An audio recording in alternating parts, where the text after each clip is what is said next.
the Niti Aayog has a huge job catalyzing economic development, coming up with ideas, programs. Building livelihoods is very much at the core of what you do. You've spoken about it ad nauseum. But in the situation that we are in now, how urgent is it to speak about livelihoods and to try and do something to generate jobs? What the world is facing today is an unprecedented scenario. COVID-19 has taken the world by surprise. Many people have lost their lives and many people have lost their livelihoods. The global economy has been hit extremely badly. As the Apex policy think tank and the nodal development coordination agency of Government of India, one of our aims is to champion cooperative federalism.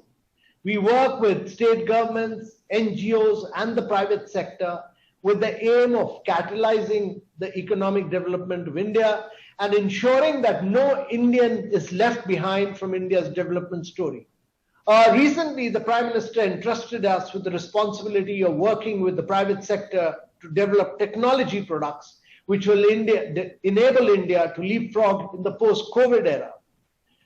We are going full steam ahead to develop projects and products which will cover a wide range of issues, including financial inclusion, education for all, skill matching, in order to provide livelihoods.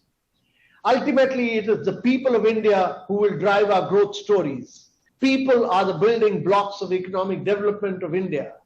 We provide them economic opportunities, and we must skill them in a manner that we do not just make them employable, but we make them capable. We make them capable of defining the future of our nation. Amitabh Kant, thanks for joining us. You're really involved in a lot of macro projects and you also have on-ground experience. Can development models at the micro level, multiple swadesis around the country, can that really be a model for building livelihoods and creating self-sustaining communities? That would drive the economy. At the outset, let me congratulate Swadesh Foundation for this noble initiative.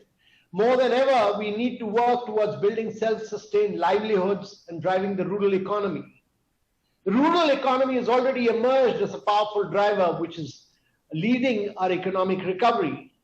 I would also like to believe that the development model of Swadesh is in line with the Aspirational District Program, the largest experiment on outcome-focused governance in the world. And therefore, in the Aspirational District Program, we focus closely on improving people's ability to participate fully in the growing economy, health and nutrition, education, agriculture and water resources, financial inclusion and skill development. And basic infrastructure are the core areas of focus, much like Swadesh Foundation's 360-degree development model. I also believe in the power of collaborative governance. We must recognize that we have our own competitive advantage.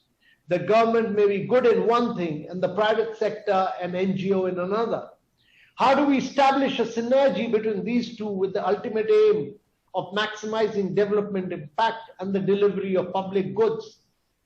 Your goal to create permanent change in the lives of 1 million people in the next 5 years is truly praiseworthy and ambitious. I'm very confident that a development model like Swadesh has tremendous potential to be scaled up and implemented across the country very, very successfully. Today, development models like Swadesh are critical and crucial. What you have achieved in Raigad is truly commendable. I wish you all the very best going forward. And we in Niti Aayog will be happy to provide all necessary support to Swadesh. That's very, very kind words, and I'm sure Zarina and Ronnie would be listening to that very, very carefully. But it's wonderful that he believes that the idea of Swadesh can be replicated elsewhere as well.